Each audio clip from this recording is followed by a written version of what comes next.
వివేక హత్య కేసులో సంబంధించి కీలక పరిణామం చోటు చేసుకుంది. వివేక హత్య కేసులో ఇప్పుడు కదలిక కూడా వస్తుంది. దస్తగిరి కంప్లైంట్ చేశాడు. దస్తగిరి ఫిర్యాదు చేయడంతో కొంతమందిపై కేసులు కూడా నమోదు చేసిన పరిస్థితి కనిపిస్తోంది. దస్తగిరి వివేక హత్య కేసులో ప్రధాన నిందితుడిగా ఉన్నాడు. అప్రూవర్గా మారాడు కూడా. అయితే తనను అప్రూవర్గా మారొద్దు అంటూ తనపై ఒత్తిడి తీసుకొచ్చారు అంటూ దస్తగిరి ఇప్పుడు ఫిర్యాదు చేశారు. వైఎస్ వివేక హత్య కేసులో కీలక పరిణామం చోటు చేసుకుంది. దస్తగిరి ఫిర్యాదు చేశాడు. దస్తగిరి వైఎస్ వివేక కేసులో ప్రధాన నిందితుడు. దస్తగిరి అప్రూవర్గా మారాడు. అప్రూవర్గా మారడంతో బయట ఉన్నాడు. అయితే దస్తగిరి తనను అప్రూవర్గా మారొద్దు అంటూ కొంతమంది తనపై ఒత్తిడి తీసుకొచ్చారు అంటూ 2023లో తనను ఇబ్బంది పెట్టారు అంటూ ఇప్పుడు ఫిర్యాదు చేశాడు. దీంతో కొంతమందిపై కేసు నమోదైంది. వివేక హత్య కేసులో నిందితుడిగా ఉన్నారు దేవిరెడ్డి కుమారుడు చైతన్యరెడ్డి.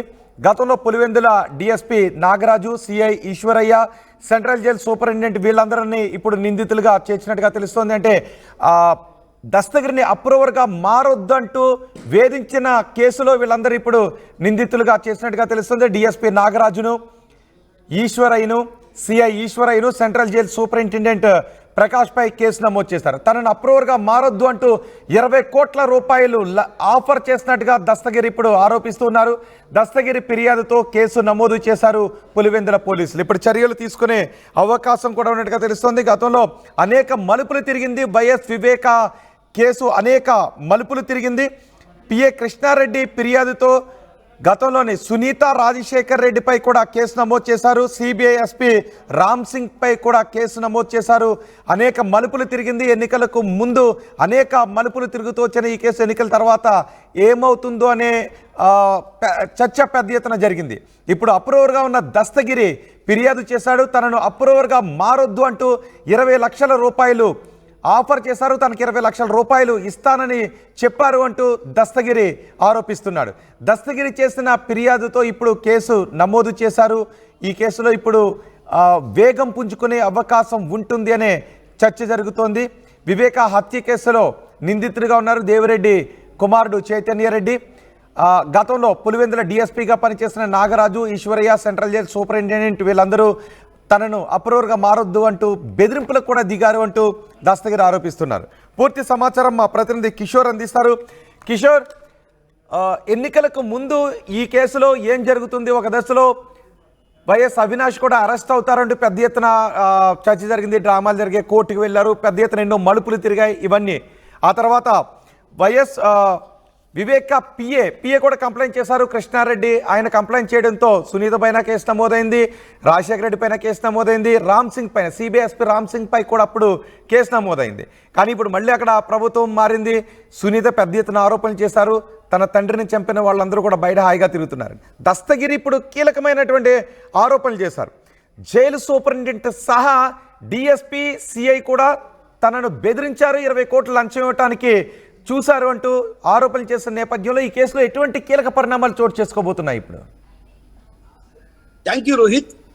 మాజీ మంత్రి వైఎస్ వివేకానంద రెడ్డి హత్య కేసులో కీలక పరిణామాలు ఎక్స్పెక్ట్ చేస్తున్నాయని చెప్పవచ్చు. ఏదైతే గతంలో దస్తగిరి జైల్లో ఉన్నప్పుడు, అంటే ఒక యువతి కిడ్నాప్ కేసులో ఆయన జైల్లో ఉంచడం జరిగింది. ఈ నేపథ్యంలోనే అక్కడ జైల్లో రిమాండ్ లో ఉన్నటువంటి నేపథ్యంలో ఒక్కసారిగా ఏదైతే దేవిరెడ్డి శంకర్ రెడ్డి, అంటే అలియాస్ దొడ్లబాబు శంకర్ రెడ్డి కుమారుడు చైతన్యారెడ్డి కడపలో వైద్యులుగా ఉన్నారు. ఆ నేపథ్యంలోనే ఆయన కేంద్ర కారాగారానికి వెళ్ళి అక్కడ ఆయనకు ఏదైతే ప్రలోభ పెట్టారు, 20 కోట్ల రూపాయలు ఇస్తాను, అప్రూవల్ గా మారద్దంటూ కూడా ప్రలోభ పెట్టారని కూడా గత కొంతకాలంగా కూడా ఏదైతే మాజీ డ్రైవర్ వివేకానంద రెడ్డికి మాజీ డ్రైవర్ అయినటువంటి దస్తగిరి, అంటే అప్రూవల్ గా, అంటే ఈ కేసు వ్యవహారంలో అప్రూవల్ గా మారినటువంటి దస్తగిరి ఆరోపణలు చేశారు. అయితే ఆరోపణలు చేసిన నేపథ్యంలో కూడా అటు ఎవరు పట్టించుకున్న పాపాన పోలేదు. ఆ నేపథ్యంలోనే అటు ఈ కేసు అంశం పైన కూడా ఇది తెరపైకి వచ్చింది. తెరపైకి రావడంతో కూడా అప్పటి సూపరింటెండెంట్ ప్రకాష్, అదేవిధంగా అప్పటి పులివెందుల డిఎస్పీ నాగరాజు, అదేవిధంగా అప్పటి సిఐ ఎవరైతే ఉన్నారో వాళ్ళపైన, ఈశ్వరయ్య పైన కూడా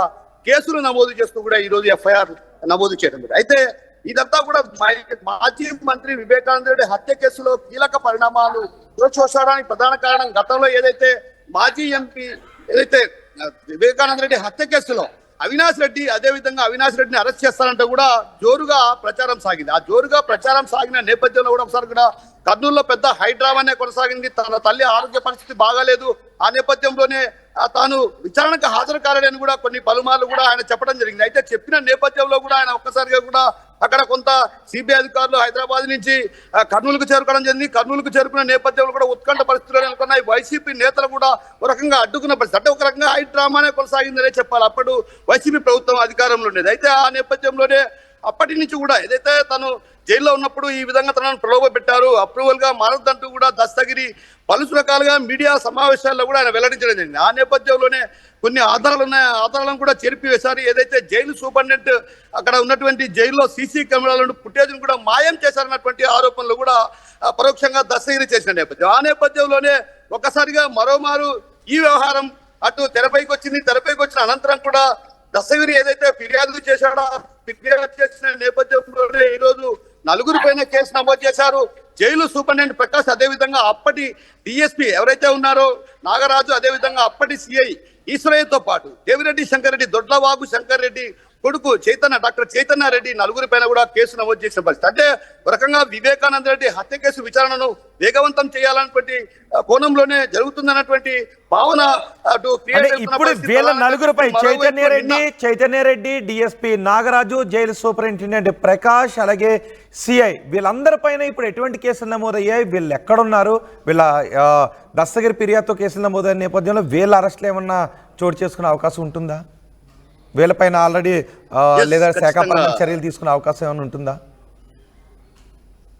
ఎస్ రోహిత్, ఖచ్చితంగా ఏదైతే జరిగినటువంటి ఘటన పైన కూడా అటు పూర్తి స్థాయిలో సమగ్రంగా విచారించిన తర్వాతే కేసు నమోదు చేశారన్నటువంటి భావన సర్వత్రా వినిపిస్తున్న పరిస్థితి. ఆ నేపథ్యంలోనే వీరి అరెస్టులు కూడా ఖచ్చితంగా ఉంటాయి. అయితే జైలు సూపరింటెండెంట్ ప్రకాష్ పైన ఆరోపణలు ఉన్నటువంటి నేపథ్యంలో ఆయన పైన కూడా శాఖాపరమైనటువంటి చర్యలు తీసుకుంటారు. అదేవిధంగా అప్పటి డిఎస్పీ ఎవరైతే నాగరాజు ఉన్నారో, అదేవిధంగా అప్పటి సిఐ ఈశ్వరయ్యల ముగ్గురు పైన కూడా ఖచ్చితంగా శాఖాపరమైన చర్యలతో పాటు ఆ రోజు ఏం జరిగినటువంటి వాటిపైన కూడా సమగ్రంగా విచారించే అవకాశాలు లేకపోలేదు. మాజీ మంత్రి వివేకానంద రెడ్డి హత్య కేసుకు ఒక రకంగా ఏదైతే అప్రూవల్ గా మారినటువంటి దస్తగిరిని ఒక రకంగా ప్రలోభ పెట్టేందుకు ఆ విధంగా 20 కోట్ల రూపాయలు డబ్బులు ఇస్తానని కూడా ఒక రకంగా దేవిరెడ్డి శంకర్ రెడ్డి కుమారుడు డాక్టర్ చైతన్య రెడ్డి చెప్పడం, ఆ తర్వాత అతన్ని జైలుకు వెళ్తున్న నేపథ్యంలో కూడా తన బ్యారక్ వెళ్ళినప్పుడు కూడా కొన్ని సందర్భాల్లో సీసీ ఫుటేజ్ ఉన్నటువంటి ఆరోపణ కూడా స్పష్టంగా ఏదైతే దస్తగిరి చెప్పినటువంటి నేపథ్యం. ఆ నేపథ్యంలో ఉన్నటువంటి సీసీ ఫుటేజీలు కూడా లేవన్నటువంటి భావన కూడా కొందరు వ్యక్తం చేసిన పరిస్థితి. ఆ నేపథ్యంలో దీనిపైన ఆరోపణలు వ్యక్తం అవుతున్న నేపథ్యంలో కూడా ఈ నలుగురి పైన కేసులు నమోదు చేశారు. వీరిపైన ఖచ్చితంగా చర్యలు తీసుకుంటామన్నటువంటి భావన అటు జిల్లా ఎస్పీ అశోక్ కుమార్ ఇప్పటికే స్పష్టం చేయడం. అంటే ఏంటి ఇప్పుడు చోటు చేసుకునే ట్విస్టులను ఎలా చూడాలి? అంటే అప్పుడు కృష్ణారెడ్డి ఫిర్యాదు చేశారు, రామ్ సింగ్ తో పాటు నన్ను సునీత, రాజశేఖర రెడ్డి వీళ్ళందరూ కూడా వేధిస్తున్నారు, వైసీపీ నేతల పేర్లు చెప్పాలి అంటూ నన్ను వేధించారు అంటూ అప్పుడు రామ్ సింగ్ పేరు కూడా తీశారు. ఇప్పుడు దస్తగిరి చెప్తున్నాడు రామ్ సింగ్ వ్యతిరేకంగా నన్ను చెప్పాలి అంటే అప్రూవర్గా మారొద్దని, రామ్ సింగ్ వ్యతిరేకంగా నేను కోర్టులో చెప్పాలి అంటూ నాపై ఒత్తిడి తీసుకొచ్చారు అని ఇప్పుడు దస్తగిరి అన్నాడు. అంటే ఎటువంటి ఇష్యూలు చోటు చేసుకోబోతున్నాయనుకోవచ్చు ఇప్పుడు?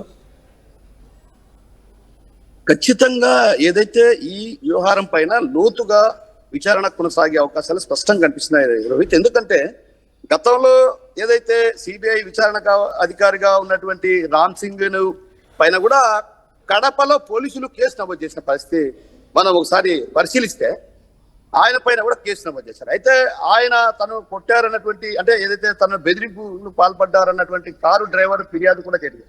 అంటే ఇవన్నీ పరిణామాలు చూస్తే ఒక రకంగా అటు రామ్ సింగ్ పైన కేసు నమోదు చేయడం, అదేవిధంగా రామ్ సింగ్ డ్రైవర్ ఎవరైతే ఉన్నారో అతన్ని బెదిరించారన్నటువంటి ఆరోపణలు రావటం, ఆ తర్వాత ఏదైతే పిఏ కృష్ణారెడ్డి కూడా తనను రామ్ సింగ్ బెదిరిస్తున్నాడు, సునీతకు పూర్తిగా మద్దతు ఇస్తూ కూడా వాగ్మూలం ఇవ్వాలన్నటువంటి భావన కూడా ఆయన వ్యక్తం చేశారన్నటువంటి భావన కూడా ఏదైతే పిఏ కృష్ణారెడ్డి చెప్పడం జరిగింది. అయితే వీటన్నిటినీ చూస్తే మాత్రం ఖచ్చితంగా ఈ కేసు ఎక్కడో ఒక సైడ్ ట్రాప్ జరిగే విధంగా చేసే ప్రయత్నాలు కొనసాగుతున్నాయన్నటువంటి భావన పట్ల స్పష్టంగానే కనిపించింది. ఏదైతే ఇది సిబిఐ రామ్ సింగ్ పైన కేసు నమోదు కావడం, అదేవిధంగా డ్రైవర్ ని బెదిరించడం, అదేవిధంగా పిఏ కృష్ణారెడ్డి కేసు పెట్టడం, రామ్ సింగ్ పైన కేసు పెట్టడం, సునీత పైన కూడా ఫిర్యాదు చేయడం, ఇవన్నీ కూడా కొత్త హై డ్రామానే కొనసాగింది. ఒకవైపు సైడ్ ట్రాక్ నడిచే దిశగా కూడా అడుగులు వేస్తున్నటువంటి భావన సర్వత్రా వినిపించిన పరిస్థితి. అయితే మనం ప్రధానంగా గమనించాల్సిన విషయం ఏంటంటే ఇక్కడ సిబిఐ అధికారి రామ్ సింగ్ అటు పూర్తి స్థాయిలో విచారణ చేపట్టిన తర్వాత నిందితులు A1, A2, A3, A4, A5 ఇలా నిందితుల పేర్లను కూడా చేర్చడం జరిగింది. ఆ క్రమంలోనే అవినాష్ రెడ్డిని కూడా విచారించారు. అవినాష్ రెడ్డిని విచారించిన అనంతరం కూడా అరెస్టు ప్రక్రియ కూడా కొనసాగాలన్నటువంటి భావనతోనే ఒక రకంగా కర్నూలులో తన తల్లికి ఆరోగ్యం బాగలేదని అప్పుడు ఎంపీ అవినాష్ రెడ్డి కర్నూలులో 3 రోజుల పాటు అక్కడ ఉండడం జరిగింది. తన తల్లి ఆరోగ్య పరిస్థితి బాగలేదని. ఆ సందర్భంలో కూడా అరెస్ట్ చేసేందుకు హైదరాబాద్ నుంచి స్పెషల్ టీమ్స్ బయలుదేరాయి. ఏదైతే సిబిఐ అధికారులు ప్రత్యేకించి అక్కడికి బయలుదేరారు. ఆ తర్వాత కానీ దస్తగిరి ఇప్పుడు కేసు పెట్టేటువంటి అంటే ఈ నెల 3వ తారీఖున కేసు నమోదైనట్టుగా తెలుస్తుంది. 0 FIR చేశారు. ఇది ఆలస్యంగా వెలుగులోకి వచ్చిందని చెప్తున్నారు. సో దస్తగిరి ఇప్పుడు కేసు పెట్టడానికి కారణం ఏంటి? వాస్తవానికి రోహిత్ ఇది ఏంటంటే గత కొంతకాలంగా దస్తగిరి ఆరోపణలు చేస్తూ వస్తున్నారు. అయితే ఆరోపణలు చేస్తున్న నేపథ్యంలో అప్పట్లో వైసీపీ ప్రభుత్వం అధికారంలో ఉంది. తాను ఎన్ని సార్లు మొరబెట్టుకున్నప్పుడు కూడా తనకు న్యాయం జరగలేం లేదు. తాను ఏదో తెలియక తప్పు చేశాను, ఇప్పుడు అప్రూవల్ మారినాను, చేసిన తప్పుకు పడుతున్నాను అన్నటువంటి విషయాన్ని కూడా మీడియా ఎదురుగా ఆయన చెప్పడం జరిగింది. ఏదైతే వివేకానంద రెడ్డిని హత్య చేయడంలో తాను కీలక పాత్ర పోషించిన మాట వాస్తవమే. ఇప్పుడు పడుతున్నా తాను చేసిన తప్పును ఒప్పుకోవాలన్నటువంటి భావనతో ఆయన గత కొంతకాలంగా కూడా మీడియా సమావేశం పెట్టడం జరిగింది. అప్పట్లో కూడా ఏదైతే దొడ్డబాబు శంకర్ రెడ్డి కుమారుడు చైతన్య రెడ్డి కూడా ప్రెస్ మీట్లు పెట్టి తమ వాదనలు వినిపించడం జరిగింది. అయితే ఆ నేపథ్యంలో కూడా అప్పుడు పోలీసు అధికారులు కావచ్చు, అప్పుడున్నటువంటి అధికారులు కూడా దీన్ని సీరియస్ గా తీసుకోలేదు. అందుకే ఇప్పుడు ఏదైతే పులివెందుల డిఎస్పీ నాగరాజు కావచ్చు, అదేవిధంగా సిఐ ఈశ్వరయ్య కావచ్చు, అదేవిధంగా ఏదైతే తను కేంద్ర కారాగారానికి వెళ్ళినప్పుడు అక్కడ సీసీ ఫుటేజ్ మాయమైనటువంటి ఆరోపణలు చేస్తున్నటువంటి దస్తగిరి ఆరోపణలు చేస్తున్నారు. ఆ నేపథ్యంలోనే అప్పటి ఎవరైతే జైలు సూపరింటెండెంట్ ప్రకాష్ ఉన్నారో ఇలా ముగ్గురి పైన కూడా కేసు నమోదు చేశారు. అంటే దీన్ని బట్టి చూస్తే ఖచ్చితంగా దస్తగిరి గతంలో ఏదైతే చేసిన ఆరోపణల పైన విచారణ జరగలేదు. తాజాగా ఇప్పుడు విచారణ కొనసాగుతుంది. ఈ నేపథ్యంలోనే నిన్న కూడా ఆదినారాయణ రెడ్డి కొంత కీలకమైన వ్యాఖ్యలు చేశారు. ఏదైతే విజయసాయి రెడ్డి అప్రూవల్ గా మారారు, ఖచ్చితంగా జగన్ జైలుకి వెళ్ళడం ఖాయమని. అంటే ఒక రకంగా వివేక హత్య కేసు విచారణ మరింత త్వరితగతిన విచారణ వేగవంతం కావాలన్నటువంటి విషయాన్ని కూడా గతంలో ఏదైతే మీడియా సమావేశంలో కూడా ఆయన చెప్పడం జరిగింది. ఏదైతే వివేక హత్య కేసులో అసలైన దోషులు ఎవరో తేలకపోతే మాత్రం ఈ కేసు ఇలాగే ఉండిపోతుంది అన్నటువంటి భావన వ్యక్తం చేసిన తరుణంలో అదేవిధంగా హోమ్ మినిస్టర్ అమిత్ షాను కూడా కలవడం జరిగింది ఈ కేసు విషయంలో త్వరితగతిన తేల్చాలని. అంటే ఈ నేపథ్యంలో ఈ జరుగుతున్న పరిణామాలను చూస్తే ఖచ్చితంగా కొద్ది రోజుల్లో అరెస్టుల పర్వం కొనసాగే అవకాశాలు లేకపోయినటువంటి భావన సర్వత్రా వినిపిస్తున్న పరిస్థితి కనిపిస్తుంది. రైట్ కిషోర్, వైఎస్ వివేక హత్య కేసులో కీలక పరిణామం చోటు చేసుకుంది. అప్రూవర్గా ఉన్న దస్తగిరి ఫిర్యాదు చేశాడు. అప్రూవర్గా ఉన్న దస్తగిరి ఫిర్యాదు చేయడంతో ఈ కేసులో 4గురుపై కేసులు నమోదయ్యాయి. 2023లో తనను ఇబ్బంది పెట్టారు అంటూ ఈ ఫిర్యాదు చేశాడు. వివేక హత్య కేసులో నిందితుడిగా ఉన్న దేవిరెడ్డి కుమారుడు చైతన్యరెడ్డి, గతంలో పులివెందుల డిఎస్పీగా పనిచేస్తున్న Nagaraju, CI Eswaraiah, central jail superintendent Prakash తనను వేధింపులకు గురి చేశారు. అప్రూవర్గా మారొద్దు అంటూ 20 కోట్ల రూపాయలు తనకు డబ్బులు ఇచ్చే ప్రయత్నం చేశారు. సిబిఐ ఎస్పీ రామ్ సింగ్ కు వ్యతిరేకంగా కోర్టులో సాక్ష్యాలు చెప్పాలి, కోర్టులో మాట్లాడాలి అంటూ తనను బెదిరించారు అంటూ ఈ కంప్లైంట్ ఇవ్వడంతో కేసు నమోదు చేశారు. తనను అప్రూవర్గా మారొద్దన్నారు. 20 కోట్ల రూపాయలు ఆఫర్ చేశారు నాకు అంటూ దస్తగిరి ఫిర్యాదు చేశారు. ఇప్పుడు దస్తగిరి ఫిర్యాదుతో కేసు కూడా నమోదైన నేపథ్యంలో ఇక ఎటువంటి ట్విస్టులు చోటు చేసుకోబోతున్నాయి అనే విషయంపై ఆసక్తి కనిపిస్తుంది. 2019లో ఎన్నికలకు ముందు వైఎస్ వివేకానందను దారుణంగా చంపేశారు. ఎలా చంపేశాము అన్న దాంట్లో తన పాత్ర ఏంటి, వైసీపీ నాయకుల పాత్ర ఏంటి అంటూ దస్తగిరి వివరాలన్నీ కూడా చెప్పారు. సిబిఐకి అప్రూవర్గా మారాడు, అప్రూవర్గా మారి సాక్ష్యాలన్నీ కూడా ఇచ్చాడు. అంతేకాదు దస్తగిరి కీలక ఆరోపణలు చేశాడు.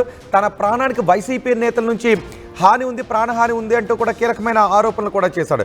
గతంలో కృష్ణారెడ్డి వైఎస్ వివేక పిఏ కృష్ణారెడ్డి ఫిర్యాదు చేశారు. తనను CBI SP Ram Singh YCP నేతలకు అనుకూలంగా వ్యతిరేకంగా చెప్పాలంటే వైసీపీ నేతలకు వ్యతిరేకంగా చెప్పాలి అంటూ తనను ఇబ్బందులు గురి చేశారు, కొట్టారు అంటూ సునీత పైన, సునీత భర్త రాజశేఖర రెడ్డి పైన, అప్పటి సిబిఐ ఎస్పీ రామ్ సింగ్ పైన ఆయన కేసు పెట్టడం, తప్పట్లో కేసు నమోదైంది. ఇప్పుడు దస్తగిరి మళ్ళీ కేసు పెట్టాడు. డిఎస్పీ పైన, సిఐ పైన, జైలు సూపరింటెండెంట్ పైన కేసు పెట్టడంతో కేసులు నమోదయ్యాయి. చూద్దాం మరి ఈ కేసులో ఎటువంటి మలుపులు తిరిగే అవకాశం ఉంది, ఫైనల్గా ఏం జరుగుతుంది అనేది చాలా ఆసక్తికరంగా మారింది. ఒక న్యూస్ పేపర్, ఒక టెలివిజన్ ఛానల్ మీ చేతుల్లో ఎప్పుడు ఉంటాయి.